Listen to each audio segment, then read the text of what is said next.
তো কেমন আছেন আপনারা সবাই? আবারও একটা নতুন ব্লগ নিয়ে চলে আসলাম। আমি আমার পড়া শেষ করে বের হয়ে যাচ্ছিলাম। তো আমি একটু আগ দিয়ে বের হয়েছিলাম কারণ আমার কিছু জিনিসপাতি কেনার ছিল। দেখুন, আমি অলরেডি আমাদের কোচিং সেন্টার থেকে বের হয়ে রাস্তার দিকে তো অটোতে উঠে পড়েছি। এরপর অটোতে করে আমি যেখানে থাকি সেখানে যাব। আর সেখানে আশেপাশে অনেক দোকান রয়েছে যেখান থেকে আমি কিছু আমার প্রয়োজনীয় জিনিসপাতিগুলো কিনবো, আর সেগুলো আপনাদের সাথে আজকে শেয়ার করব।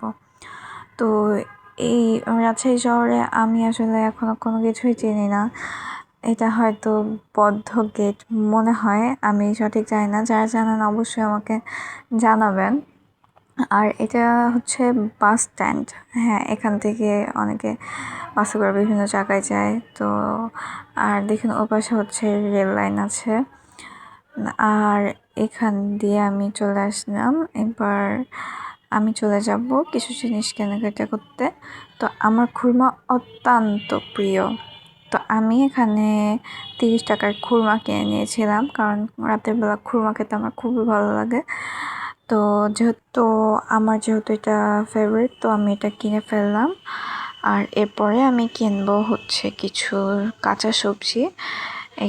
তো কাঁচা সবজির দোকান পাশেই ছিল, আমি এখান থেকে কাঁচা সবজি কিনে নেব। আমি কিনেছিলাম ঢ্যাঁড়স কিনেছিলাম, আর আমি ধনিয়ার পাতা কিনেছিলাম। তো বাসায় আমাদের রুমে আর কি ইয়ে ছিল, শসা ছিল, গাজর ছিল। তো আমি এটা কিনে নিলাম। আসলে ব্যাচেলার লাইফে থাকা তো 10 টাকার করে কিনলেই হয়ে যায়। তো আমি এগুলো কিনে নিয়ে, দেখুন শীতকালীন সবজিগুলো কি সুন্দর দেখাচ্ছে। তো এই ছিল আমার বাজার।